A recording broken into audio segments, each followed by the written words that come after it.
Welcome to the latest edition of laughing at everything that happened in the NBA over the last week. Let's get started. After missing the last 17 games, OG Anunoby returned to the court for the Knicks.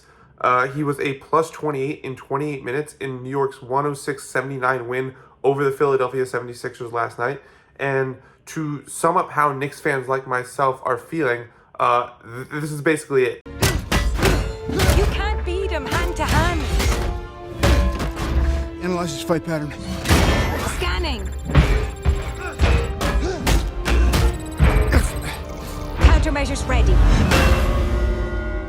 Let's kick his ass. Kawhi Leonard left last night's game against Minnesota after the first quarter with back spasms, which paved the way for Minnesota to outscore LA 97-66 the rest of the way for an 18-point victory.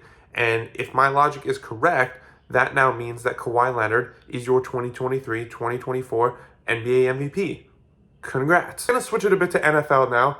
Kirk Cousins signed a $180 million contract with the Atlanta Falcons. He'll be making $45 million next season, which is funny because in the NFL, that makes you one of the 10 highest paid quarterbacks in the league. But in the NBA, that puts you in the same tax bracket as Tobias Harris. The Oscars were on Sunday, and I know a lot of people were happy to see Oppenheimer win the Oscar for Best Score, but in my humble opinion, I think that award should have gone to the Orlando Magic.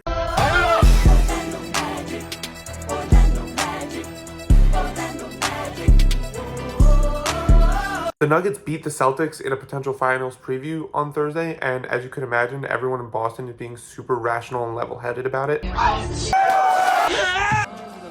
Speaking of potential finals previews, D'Angelo Russell capped off a season-high 44-point performance on Friday against Milwaukee with a game-winning jumper. Lakers fans were ecstatic about the performance before realizing that the trade deadline was a month ago and they couldn't use this performance to try and convince Atlanta to trade them Trae Young. You know the saying about how it's never actually rock bottom, it can always be worse? I think that applies to Jordan Poole, because we thought rock bottom was when he got punched by Draymond.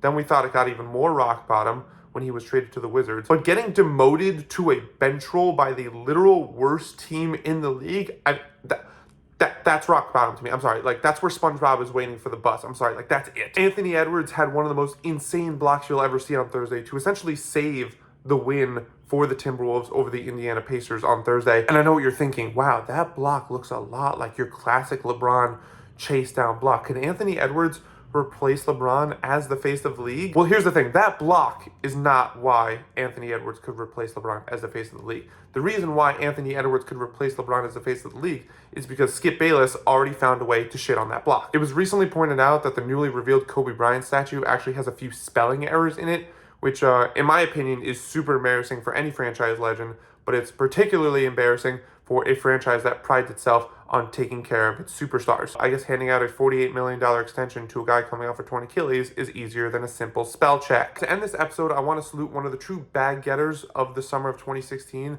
After 11 years, NBA championship in 2022, Otto Porter Jr. announced his retirement.